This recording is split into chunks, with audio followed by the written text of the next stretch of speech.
In example 3, we're going to solve the system using elimination, where x plus 3y equals negative 12 and 4x plus 3y equals 15.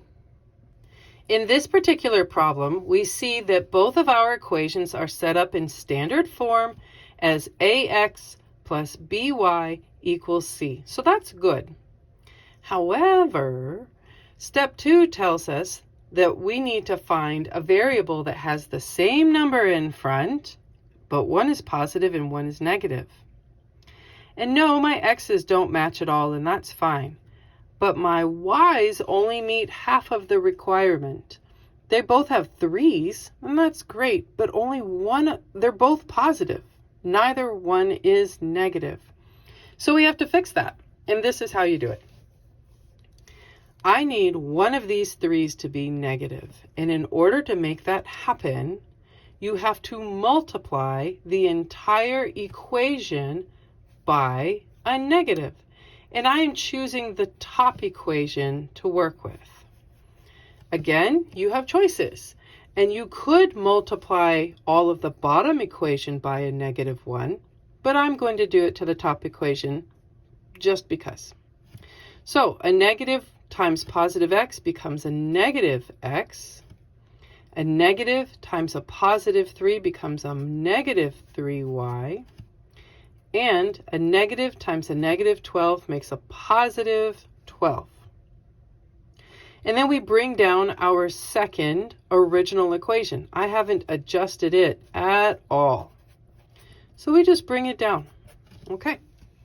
So now that both of my equations are in ax plus by equals c, and I have my variable y that has the same coefficient of a 3, but one of them is positive and the other is negative, we can go forward and begin solving.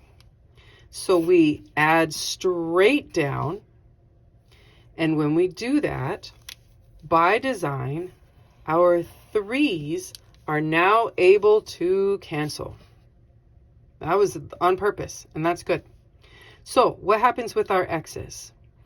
We have negative 1 plus 4. So negative x plus 4x makes 3x equals 12 plus 15. Well, that's going to be 27. Okay? So we've just added straight down. And to finish this off, we'll divide both sides by 3 so that we find that x has a value of 9. All right, we've done the hard work. Let's just finish it off.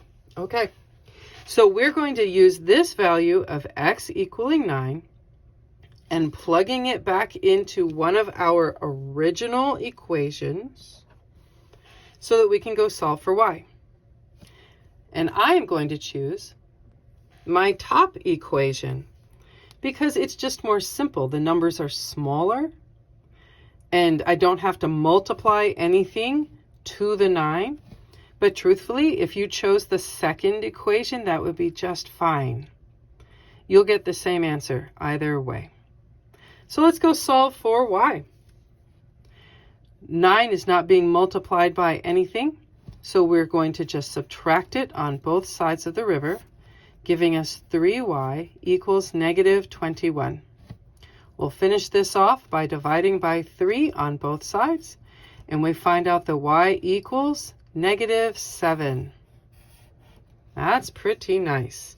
So we can finish this now with our final answer, which is always in the order of x and then y, regardless of how you found them, where we have x is 9 and y is negative 7, thus giving us the coordinate point to this solution of 9, negative 7. And there you go.